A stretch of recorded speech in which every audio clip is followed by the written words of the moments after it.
refresh your mind and soul.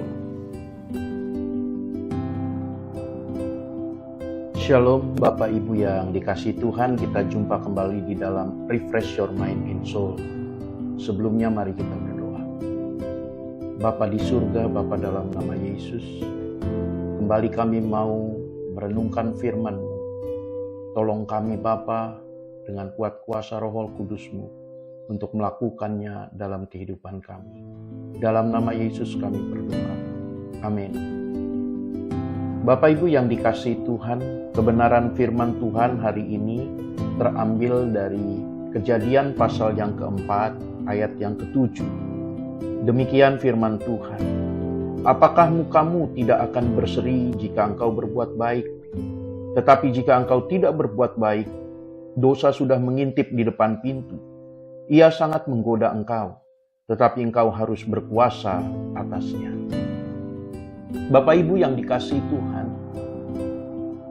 firman Tuhan yang kita renungkan hari ini merupakan satu bagian dari kisah tentang Kain dan Habel. Bagaimana Kain menjadi begitu muram mukanya. Dia tidak berseri-seri lagi karena dia melihat bahwa persembahan Habel itu diterima oleh Tuhan.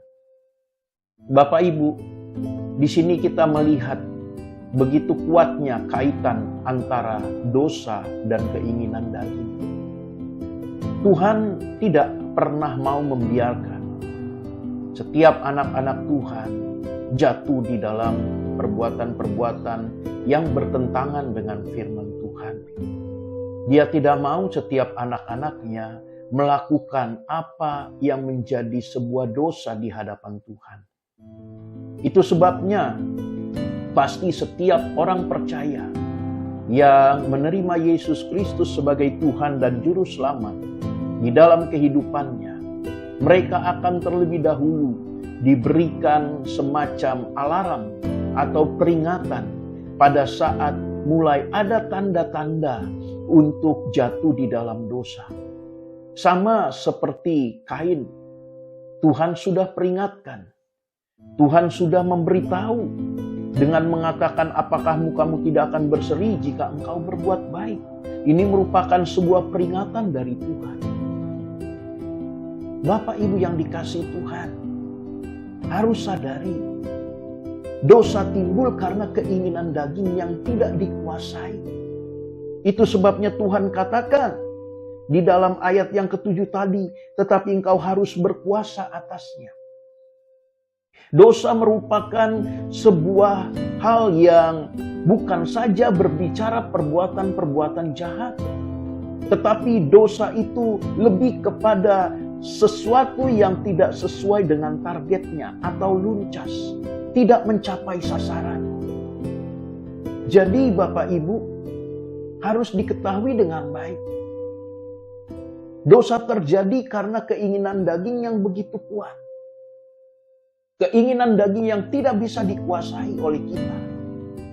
Bagaimana Hawa, dia akhirnya membuat suaminya Adam jatuh dalam dosa dan sampai kepada keturunannya.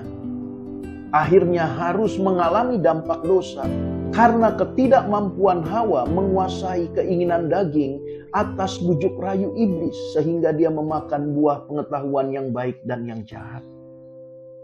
Jadi Bapak Ibu yang dikasihi Tuhan, mari setiap kita menjalani hari-hari kita, hal yang pertama yang kita minta untuk Tuhan berikan di dalam kehidupan kita bukan selalu berbicara berkat, tetapi minta Tuhan untuk Tuhan memberikan kepada kita kekuatan menguasai diri kita, menguasai keinginan-keinginan daging kita. Ingat dengan baik, penguasaan diri adalah salah satu dari buah roh.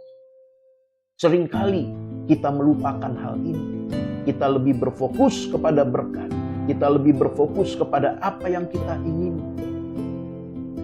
Kita lupa penguasaan diri adalah sesuatu yang sangat penting untuk hidup kita dapat menyenangkan hati Tuhan. Dengar dengan baik Bapak Ibu. Waktu kita menyenangkan hati Tuhan, tanpa kita minta pun, Tuhan pasti memberkati kita. Jadi, penguasaan diri ini sangat penting. Dosa dan keinginan daging itu berjalan beriringan, Bapak Ibu. Kita tidak bisa menyalahkan dosa, kita juga tidak bisa menyalahkan keinginan daging semata-mata. Tetapi sesuatu yang jahat yang ada di dalam diri kita, yang ada di dalam hidup kita, yang menyalahi kebenaran firman Tuhan, itu dimulai dari keinginan daging yang salah. Tuhan Yesus memberkati. Mari kita berdoa. Bapa di surga, Bapa dalam nama Yesus, kami bersyukur untuk firman-Mu. Tuhan, tolong kami untuk kami mampu menguasai keinginan daging kami yang menyeret kami ke dalam perbuatan-perbuatan dosa. Dalam nama Yesus kami berdoa. Amin.